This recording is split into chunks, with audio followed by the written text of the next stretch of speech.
Hey guys, John over at Resonate Customs.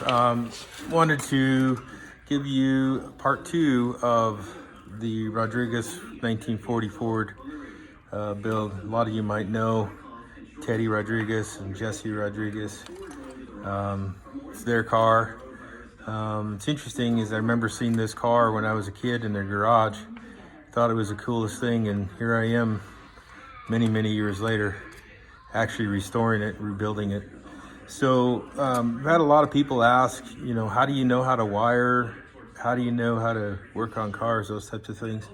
I actually think it's an interesting story because from the wiring standpoint, when I was a kid, when I say kid, I was right around 16, and I needed wiring done on my truck, and I took it to a professional, and unfortunately, that professional subcontracted it out to another individual who, let's just say, could have done better.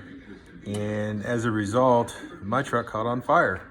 So thankfully it didn't burn down, but the $700 that I spent to get it rewired, basically I was out that.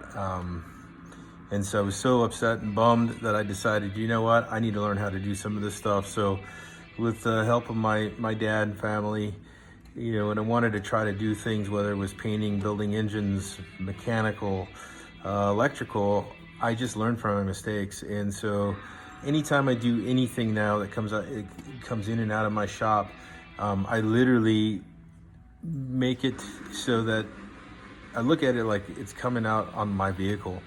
And so it's either right or it's just junk. That's how I look at it. So if it's not right, I won't do it.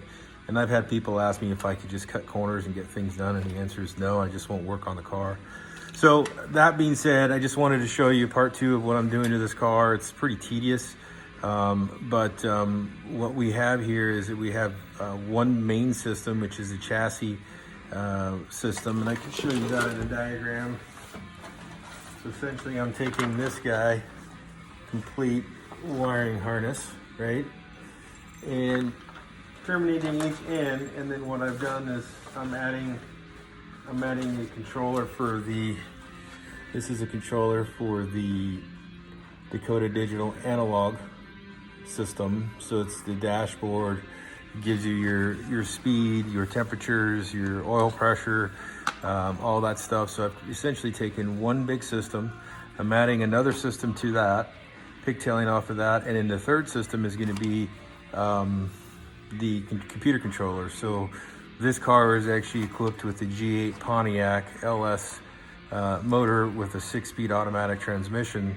So we literally have taken the chassis, replaced the motor, and essentially what we have is a new car in old clothes is what I should say. So this car will be just like a modern car, but be super old and cool looking. You've seen some of the pictures. It's very sleek, but it'll have the modern creature comforts of a new car, mileage and all that stuff, but be old school cool is what they say. All right. So that being said, let me show you what we've got. So originally this was wired, and this little plate was made. Looked okay.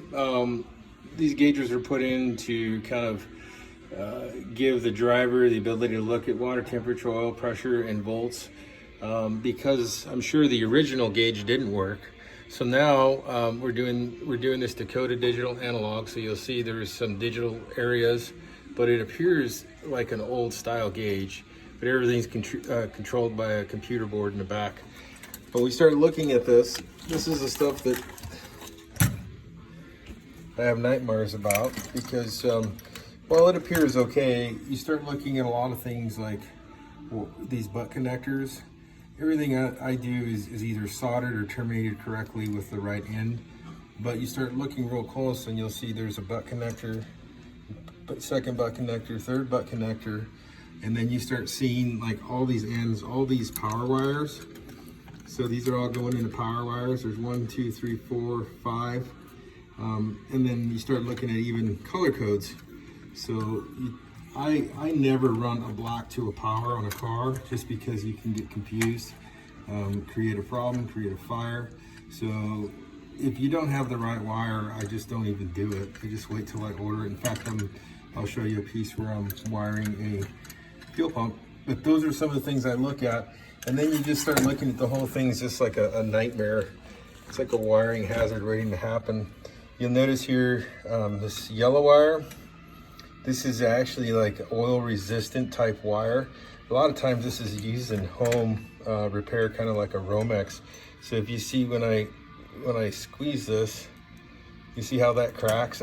Anywhere that there's a pinch point could create a fire, and this is just not a good situation. So this needs to go in the garbage can for the basura, and that's that. So yesterday I showed you what I was doing. Now you'll start to see the finished product. Everything's in loom.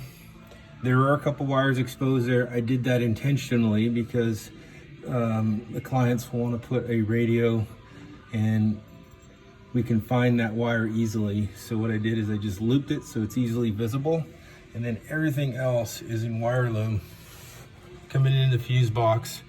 And I'm not quite done with this side. I need to run the ignition switch. So once I get all those wires in, then I'll wrap everything the same way you just saw. But there's a computer controller for the instrument cluster, and then it starts going into the light switch and the wiper switch. So yeah, that's how you do it. And all those wires that were on that diagram, they're starting to go away slowly. You'll see here I have, I don't know, roughly 10 wires I need to terminate. And then I'll go to the outside, do the tail lights, headlights, and this thing, put a battery on it, we should be ready to rock and roll. So pretty exciting stuff. But the car's starting to come along.